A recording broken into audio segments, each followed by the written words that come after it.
পৃথিবীর বুকে এমন একটা জায়গা আছে যেখানে ৫০ বছর ধরে আগুন জ্বলছে। মানুষ তার নাম দিয়েছে ডোর টু হেল, নরকের দরজা। চলুন সে সম্পর্কে একটু জেনে নিই।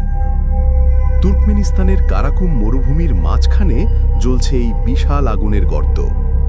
রাতের অন্ধকারে দূর থেকে দেখলে মনে হয় যেন পৃথিবীর ভেতরেই কেউ আগুন জ্বেলে রেখেছে। ১৯৭১ সালে সোভিয়েত ভূতত্ত্ববিদরা এখানে গ্যাস খনন করছিলেন। হঠাৎ মাটি ধসে পড়ে। এক মুহূর্তেই তৈরি হয় প্রায় ফুটবল মাঠের সমান এই গর্ত। গর্তের ভেতর থেকে বের হতে থাকে বিশাল পরিমাণ মিথেন গ্যাস। বিজ্ঞানীরা ভেবেছিলেন আগুন লাগিয়ে দিলে গ্যাসটা কয়েকদিনে শেষ হয়ে যাবে, সমস্যা সমাধান হয়ে যাবে।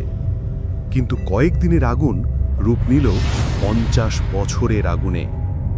এটা যেন জ্বলতেই থাকে। তাপ এত বেশি যে গর্তের কিনারায় দাঁড়ানোই কষ্টকর। এর গভীরে নিরবচ্ছিন্ন আগুন থাকায় এর দিনরাত একই রকম উজ্জ্বল।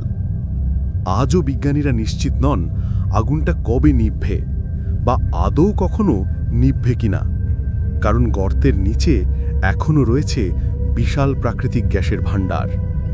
মানুষের দেওয়া নাম নরকের দরজা হলেও এটা এখন প্রকৃতির এক ভয়ঙ্কর সৌন্দর্যের বিষয় হয়ে দাঁড়িয়েছে।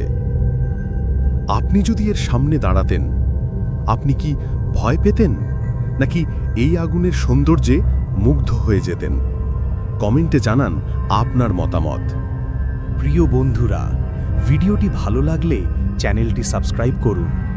এরকম আরও রহস্যে ভরা গল্প জানতে আমাদের অন্যান্য ভিডিওগুলো দেখুন। জ্ঞানজীব, সংক্ষেপে জ্ঞানের ভাণ্ডার।